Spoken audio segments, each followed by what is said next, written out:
사랑하는 예찬 공동체 여러분 안녕하십니까? 오늘 여러분과 함께 로마서 말씀을 함께 보도록 하겠습니다. 오늘 말씀은 로마서 11장입니다. 함께 1장부터 10장까지의 말씀 큰 주제로 잠깐 리뷰하도록 하겠습니다. 로마서 1장은 이방인에 대한 정죄죠. 모든 이방인들은 죄인이다. 그리고 로마서 2장은 유대인들 또한 죄인이다. 간단하게 이야기하지만 리뷰를 위해서 참 많은 내용을 포함하고 있지만 이렇게 일단 리뷰하도록 하겠습니다. 3장은 뭘까요?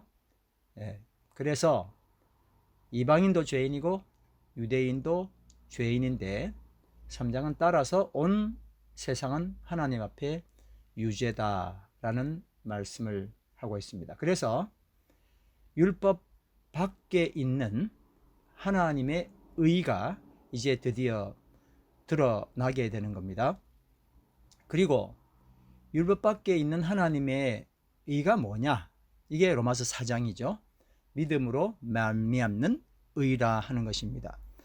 여러분, 믿음으로 말미암는 의라는 것 자체가 굉장하지 않습니까? 믿기만 했는데 그게 의롭다라고 여김받는다는 거다. 율법은 뭐였었죠?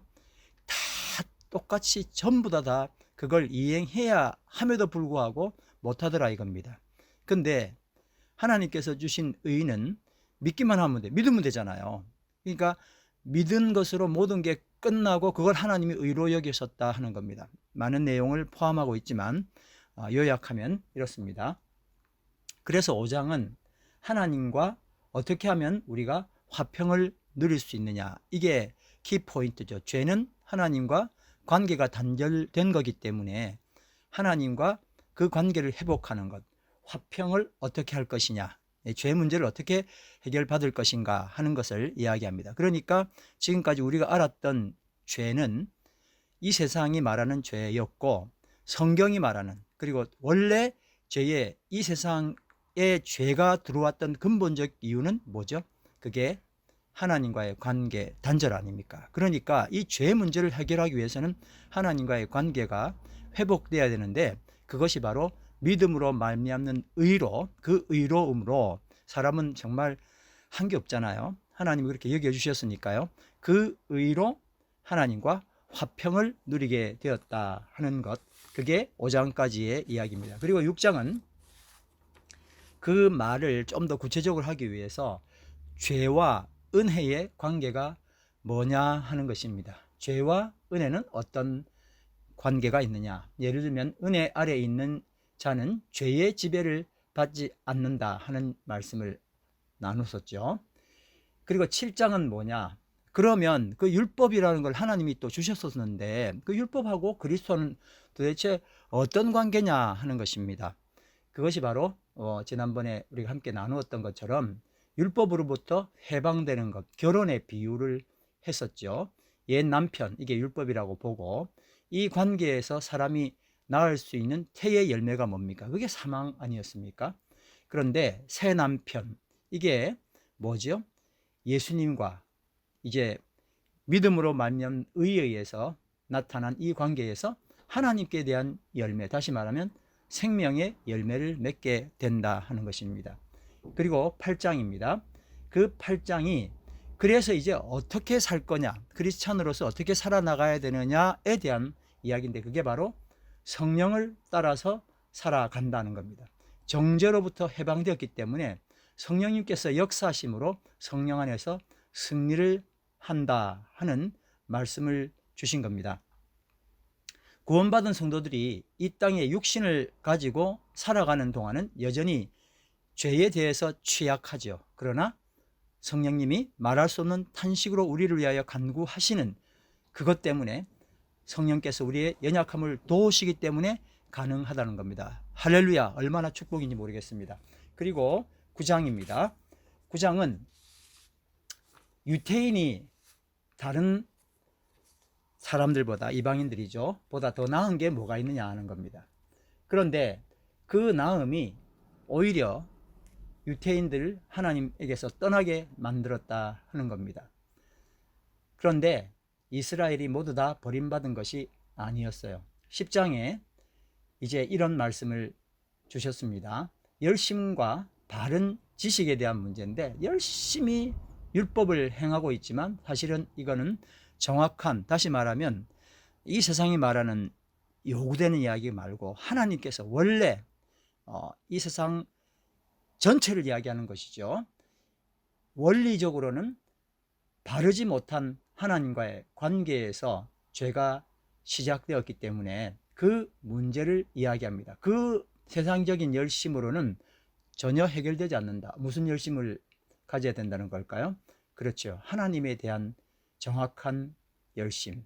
그래서 말씀에 이스라엘은 하나님께 대한 열심은 가지고 있으나 지식에 따른 열심이 아니었기 때문에, 하나님에 대한 지식이죠, 하나님의 의에 복종하지도 않고 자기 의만 세우려고 하고 있다. 이게 지금 현재 참 안타깝지만 우리들의 모습이기도 합니다.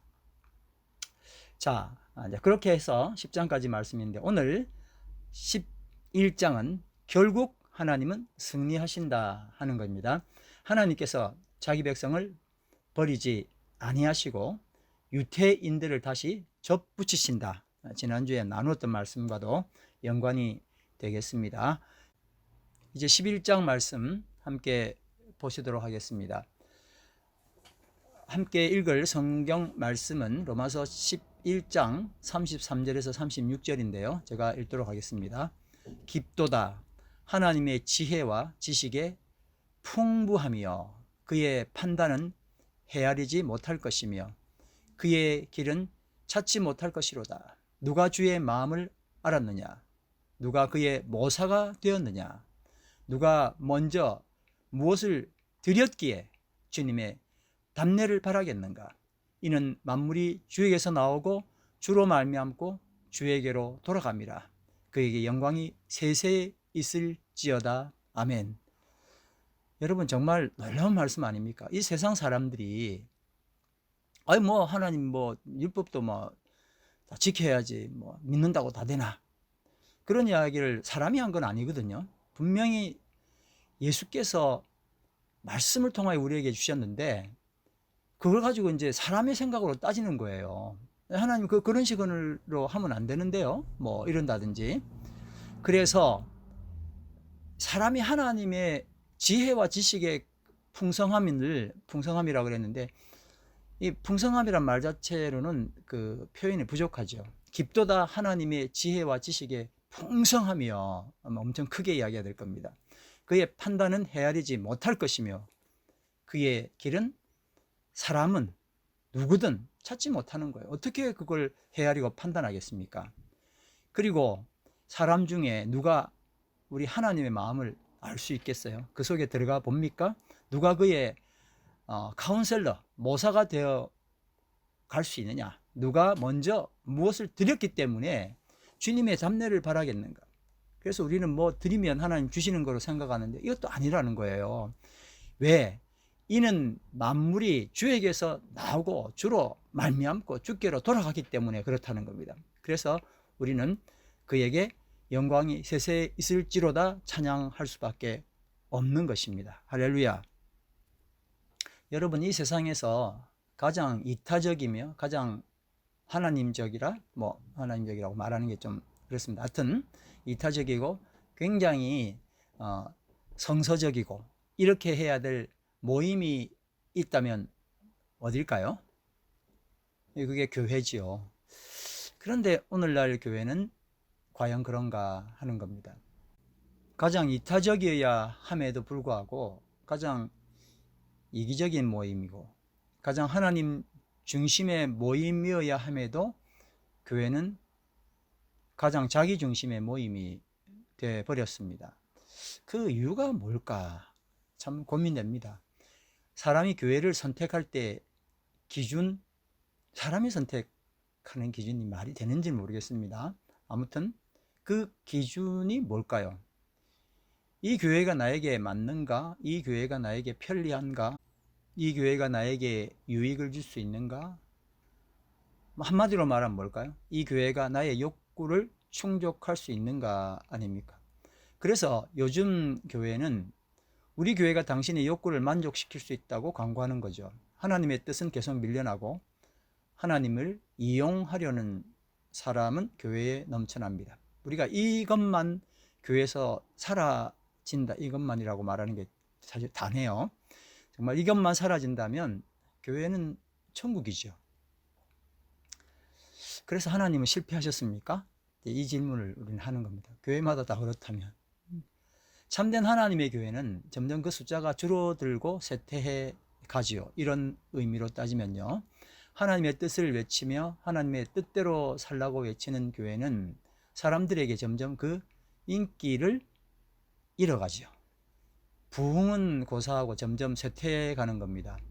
하나님의 뜻을 가장 잘 이루어줘야 될 교회가 점점 그 세력을 잃게 되고 사람의 뜻에 영합하는 교회가 점점 더 부흥해 나가는 거죠. 우리들 가운데는 그래도 교회가 부흥해야 되지 않나요? 라고 말씀하실 분들이 분명히 있을 겁니다. 하나님의 뜻을 이루기 위해서 점점 더 실패해가는 교회는 과연 그럼 실패한 교회인가? 교회가 참된 하나님의 교회여야 되는데 교회가 멋있는 그런 기업, 회사라면 교회는 이렇게 하면 안 되겠죠. 그런데 그렇게 하나님의 뜻만을 따져가다 보면 교회는 점점점 줄잖아요. 부흥은 고사하고요. 정말 하나님의 뜻을 이루기 위해서 자꾸 실패해가는 교회는 그 실패의 의미가 세상적인 거겠죠. 정말 실패한 교회인가? 하나님의 뜻을 이루기 위해서 점점 더 실패해가는 또 크리스찬의 사업 있잖아요. 그 사업도 정말 실패한 건가? 더 근본적으로 잘라 말해서 하나님은 실패하셨는가? 라고 묻는 겁니다. 바로 이것이 로마서 11장의 질문입니다. 결론은 뭘까요? 결코 아니다입니다. 결코 아님을 11장은 논증해 나가는 겁니다. 내 눈에 보기에 한 교회가 한 사업이 실패했을지 몰라도 하나님은 결코 그렇게 보시지 않는다 하는 겁니다. 누구 눈에 그렇게 보여지는 게 더 정확한 판단입니까? 사람의 눈? 하나님의 눈? 네, 하나님의 눈이죠. 하나님은 당신의 뜻을 이루는 교회를 당신을 위해서 7천이나 남겨두었다. 내가 나를 위하여 바알에 무릎을 꿇지 아니한 사람 7,000명을 남겨두었다고 4절에 말을 하고 있습니다. 참 적절하게 구약의 말씀을 가지고 왔죠. 사도 바울은 우리에게 질문합니다. 실패가 과연 실패냐? 장기 바둑할 때 그 장기 말이죠. 그 장기를 두면 작전상 죽는 말이 있습니다. 그러나 아무도 이 말의 죽음을 슬퍼하지는 않습니다. 덕분에 그 판에서 승리를 했기 때문입니다. 팀워크가 된 거죠. 예를 들어 보겠습니다. 우리 교회가 하나님 쓰시는 말입니다. 내 주변에 있는 말들은 거의 다 죽었고 힘에 겨운 몇 마리 말들은 적에게 백기투항해서 우리의 적이 되었습니다. 이제 나만 남았습니다.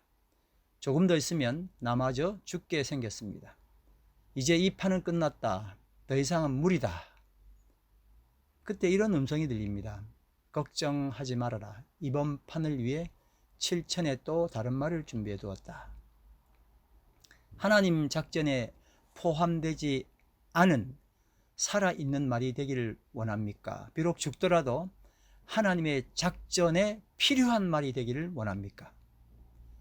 우리 모두는 다 후자를 선택할 겁니다. 후자가 된 것을 기쁨과 행복으로 여길 것입니다. 아마 하나님의 판에 선수로 기용된 것 자체가 여러분 승리 아닙니까? 그러니 우리는 기쁨과 행복으로 하나님의 선택을 기뻐할 수 있는 겁니다. 이제 나의 외로운 투쟁이 무엇을 의미하는지 알 겁니다. 물론 잘하지 않죠. 그러나 우리가 목적을 세우고 그렇게 하면서 실패하지만 분명한 것은 하나님이 쓰시는 말이 된다 하는 것입니다. 아니요, 나는 살아남아야 돼. 하나님 쓰거나 말거나 나는 세상에서 내가 살아남을 거야 라고 말하는 건 과연 살아남은 거냐 하는 겁니다. 교회가 세상에서 세상적인 방법으로 커진다고 승리하는 것은 아닙니다. 비록 세상의 시각으로 실패한 듯 보여도 하나님의 방법이라면 그건 실패가 아니라 승리하는 것입니다. 목사님 괜히 자기 합리화시키는 거 아닙니까? 그렇게 말씀하실 수도 있겠는데 그 면에 대해서는 반성하죠. 그러나 목표는 명확하게 있습니다. 이렇게 하려고 하는 것 다 공감하시고 또 함께 하시면 너무나 좋겠습니다. 하나님은 모든 경우의 수를 생각하시죠. 다시 말하면 고수 중에 고수이십니다. 인간이 한번 생각해 보십시오. 바둑 이야기이고 장기 이야기라고 한다면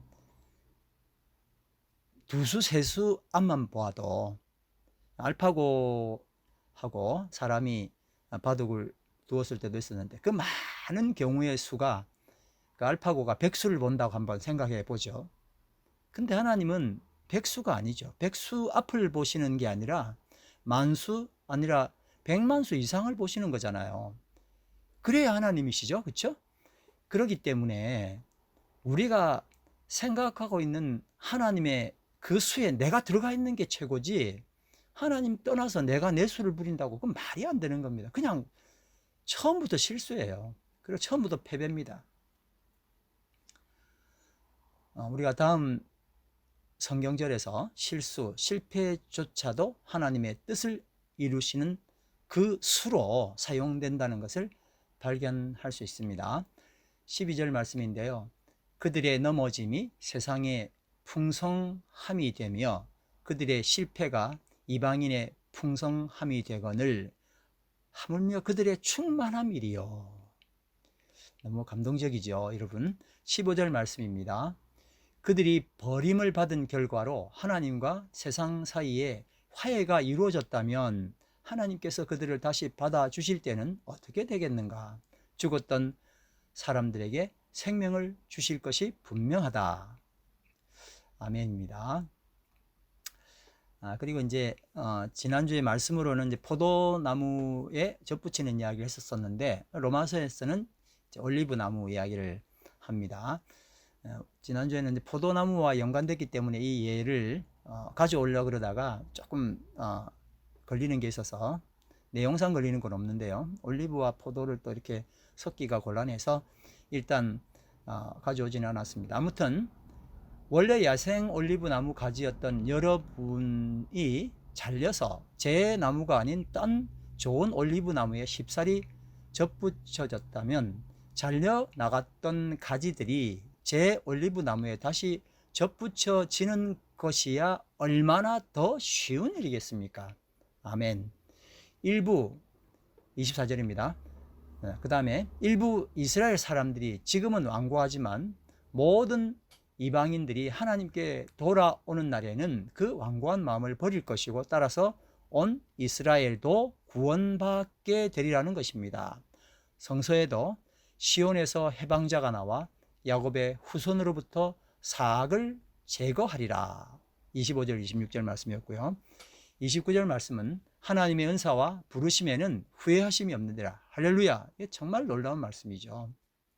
그리고 우리가 함께 서두에 읽었던 말씀이 33절에서 36절인데 제가 다시 한번 또 읽겠습니다. 깊도다 하나님의 지혜와 지식의 풍성함이여 그의 판단은 헤아리지 못할 것이며 그의 길은 찾지 못할 것이로다. 누가 주의 마음을 알았느냐? 누가 그의 모사가 되었느냐? 누가 주께 먼저 드려서 갚으심을 받겠느냐? 이는 만물이 주에게서 나오고 주로 말미암고 주께로 돌아갑니다. 그에게 영광이 세세에 있을지어다. 아멘. 한번 여러분 같이 한번 따라 하시면 좋겠습니다. 이는 만물이 주에게서 나오고 주로 말미암고 주에게로 돌아갑니다. 그에게 영광이 세세에 있을지어다. 아멘. 할렐루야. 자, 정리 한번 해보겠습니다. 삶의 현장에서 하나님의 뜻을 구현하기 위해서 우리는 위험과 실패와 좌절을 만나지요. 더구나 세상적인 성과를 보지 못하고 끝나는 수가 있습니다. 이 사람들은 다 믿음으로 말미암아 증거를 받았으나 약속된 것을 받지 못하였으니, 히브리서 11장 39절 말씀과도 같죠. 그러나 하나님의 계획 속에 내가 있음을 감사한다면 그런 것은 아무것도 아니라 하는 것입니다. 하나님 안에 있으면 그것이 무엇이 되든, 혹 망한다 해도 결국 뭘까요? 하나님 안에 있는 것이 성공입니다. 이런 맥락에서 로마서 11장 그리고 히브리서 11장을 이해하면 좋겠습니다. 그리스도 예수의 종인 나는 하나님의 나라와 그의 의를 위하기 위해서 선택받은 축복의 사람임을 감사드립니다. 할렐루야. 함께 기도드리시겠습니다. 사랑하는 아버지 하나님, 저희가 진정 주님께서 쓰시는 그 한 마리 말 되기를 간절히 바랍니다. 하나님이 쓰시지 않는 어떤 자리에 생존하는 것이 아니라 하나님의 쓰시는 말이 되어 정말 하늘의 미랄처럼 죽을 수 있게 하시고 그 뜻을 이루어가는 하나님의 사람들 다 되게 하시고 하나님의 한 수가 되기를 간절히 바랍니다. 찬양과 감사를 드리며 예수님 이름으로 기도드립니다. 아멘.